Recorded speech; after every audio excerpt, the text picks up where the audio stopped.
When it comes to the grandfather of Isekai, Mushoku Tensei, a lot of the discourse has been about Rudeus and his behavior. We all know the deal. He was a NEET, or a hikikomori more specifically, who got reincarnated as a baby in a place called the Six-Sided World. What I really want to talk about here is what hooked me on Mushoku Tensei more than anything else: the world building. Just like Sword Art Online's Aincrad arc, there's something about the way that the world is presented here that completely drew me in. And I'm sure that the anime had a lot to do with it. Fantastic sound design, visuals, and colors all help, but none of it would have been possible without the base, the foundation, that the original author laid out. If you haven't watched Mushoku Tensei, go do that first and then come back. I'm an anime-only viewer and I want to keep it that way, but this video will be covering seasons 1 and 2 of the anime. The moment that really sold me on Mushoku Tensei's world was a really simple one. It was that brief fight with Paul in episode 4. It showed that being a prodigy, a genius, didn't make Rudy invincible. Because of how he was reincarnated, he was technically a prodigy. In a worse written story, his status as a kid wouldn't matter, and he'd still be able to pick up magic like it's nothing and steamroll his opponents. But the world of Mushoku Tensei does not bend to Rudy's will. It's dangerous. More often than not, the only reason he survives is because his allies bail him out or his opponents show mercy. Something else that I love is that unlike Frieren, Rudy doesn't fully lean into being a pure mage. He was taught swordplay early on, and that makes him a more well-rounded fighter throughout the series. When he rescues Eris, he recognizes the sword-throwing techniques of the North God style. I'm pretty sure his base style was Water God since he learned directly from his new dad. He even picks up a little bit of the third major style, the Sword God style, and briefly uses it in the second season during the Magic School arc. Having these three distinct sword styles, each with their own techniques and philosophies, is really good world building. Way better than what most other isekai do, honestly, because what makes Mushoku Tensei different is that it cares about the small details. I'll expound on this later, but one of the most interesting aspects of Mushoku Tensei is how the six-sided world and our world are both simultaneous existences. Rudy's overpowered ability isn't just making magic without casting spells. It's being able to turn magic into modern weaponry. The most common example we've seen is how he uses stone magic as guns.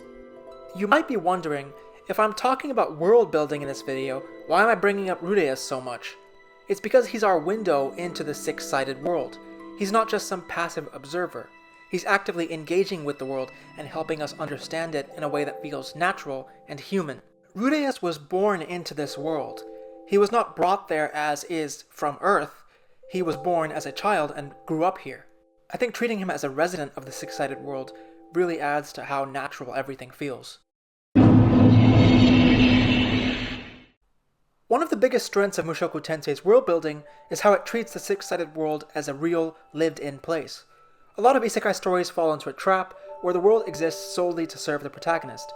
But Mushoku Tensei does something different. From the very beginning, the six-sided world is established as a place that existed long before Rudeus showed up, and will continue to exist long after he's gone. It has its own history, politics, and power struggles that have absolutely nothing to do with him. It's not a world that welcomes him. It's a world that he has to adapt to the minute he's born. One of the first things he had to do was learn their language. According to what Rudyard tells him, they're all living through the aftermath of a great Final Fantasy tier battle with a demon named Laplace. In the sky in one of the early episodes, we can even see a floating castle owned by one of the heroes of that war. The magic system in Mushoku Tensei is also a great piece of world building. It's a whole science, it's a field of study. There are universities dedicated to it. Rudy's ability to cast magic wordlessly is something that matters within the rules of this world, to the point where others are actively seeking him out to research it. Beyond that, his knowledge of modern chemistry, as basic as it is, means that his style is extremely unique to him. Another fascinating aspect of Mushoku Tensei's world building is that it explicitly proves the six-sided world and our world exist at the same time. The water bottle scene basically proves it. It breaks away from how most isekai stories are structured. In a lot of isekai, the fantasy world is a separate plane of existence that only really comes into play after the protagonist dies or is transported there. Usually, real-world scenes would just be a prologue and have no further impact on the story, making way for their new, real journey. Once they cross over, the real world ceases to matter.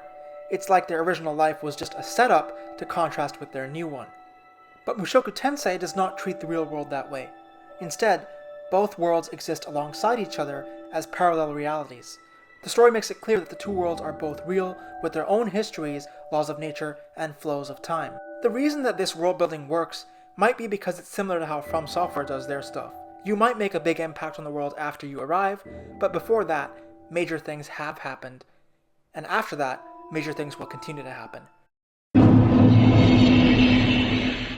If you just drop into Mushoku Tensei during the school arc, you might think Rudy's another typical OP isekai protagonist. He's a magical genius, incredibly well trained, and basically a legend compared to his peers.